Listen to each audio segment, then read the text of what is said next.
မုံတွေမကုံလို့လမ်းထောင်မှာထိုင်ပြီးဒီရက်တွေပါဆုံးမမသိဘူးလို့လူငယ်လေးကညီးတွားနေတဲ့အချိန်မှာအဖွားအိုတယောက်ကတောင်းနှလုံးထမ်းပြီးရှောက်လာတဲ့အဖွားအိုထမ်းလာတဲ့အရာကိုအနံ့ဆိုးလို့ဆိုပြီးနှာခေါင်းကိုပိတ်ကာကိုယ့်အိမ်ကမိုးကောင်ထက်တောင်ဆိုးတယ်လို့လူငယ်လေးကမျက်နှာရှုံးမဲ့ပြီးပြောလိုက်တယ်အဖွားအိုကမုံကိုတစ်ဆက်လောက်လာစားကြည့်ဖို့ချိုးသားစွာပြောတော့လူငယ်လေးကဒီနေ့ဝန်နဲ့အမေအတွက်ဈေးဝယ်ရမှာဖြစ်လို့မစားဘူးလို့ညင်းလိုက်တယ်အဖွားအိုကအမေဖျားနေတာလားလို့မေးတော့လူငယ်လေးက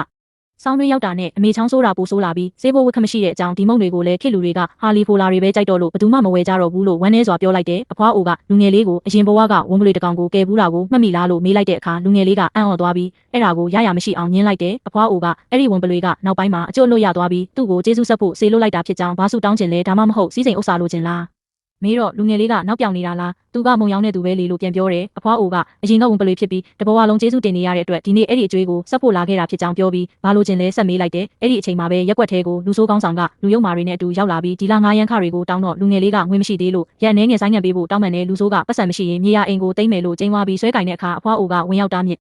ပြီးစင်းရဲတဲ့မုံတီကိုဝင်းမစော်ကားဖို့ပြောလိုက်တယ်လူဆိုးကအဖွားအိုကိုဆဲဆိုပြီးလက်မြောက်လုပ်လိုက်တဲ့အချိန်မှာပဲရုတ်တရက်လှုပ်ရှားလို့မရတော့ပဲရက်သွားတယ်အဖွားအိုကလူငယ်လေးကိုဒီလူဆိုးကဘလောက်ကြာနှိပ်စက်နေပြီလဲမေးတော့3နှစ်ရှိပြီလို့ဖြေပြီးသင်ခန်းစာပေးရမလားလို့မေးတော့လူငယ်လေးကအဲ့ဒီလိုလုပ်ရင်ပိုဆိုးသွားနိုင်တယ်လို့ပြောကတကယ်လို့အစွမ်းရှိရင်သူ့အမေယောဂါကိုသာပျောက်ကင်းအောင်ကုသပေးဖို့တောင်းဆိုတဲ့အမေဖြစ်သူကစောင်းတွင်းဆိုရင်အသက်ရှူမုံကပဲစင်းရဲပင်ပန်းနေရတာကိုမျက်ရည်ကျ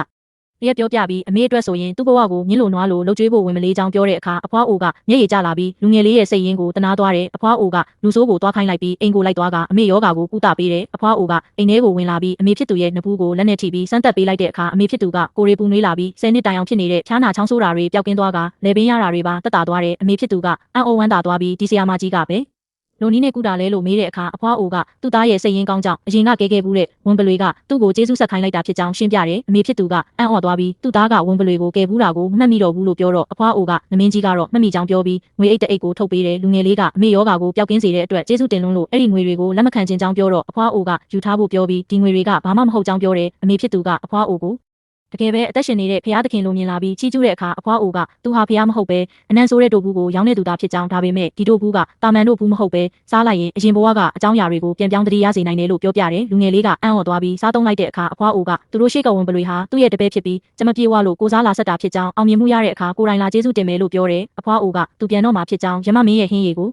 ဆက်ပြုတ်ရအောင်မယ်လို့ပြောတဲ့အခါလူငယ်လေးကအံ့ဩတကြီးနဲ့မင်းဟာမန်းဖျားလားလို့မေးလိုက်တယ်အဖွားအိုကပြုံးပြီးဟုတ်မှန်ကြောင်းအတီးပြုတ်ပေးတဲ့အခါမိသားစုနှစ်ဦးစလုံးအလွန်အမင်းအံ့ဩဝမ်းသာသွားကြပြီးနောက်မှာကုသိုလ်ကောင်းမှုတွေအများကြီးလုပ်ကြမယ်လို့ကတိပေးကြကအနံ့ဆိုးတဲ့တို့ဘူးကိုစားရင်ပျော်ရွှင်နေကြတယ်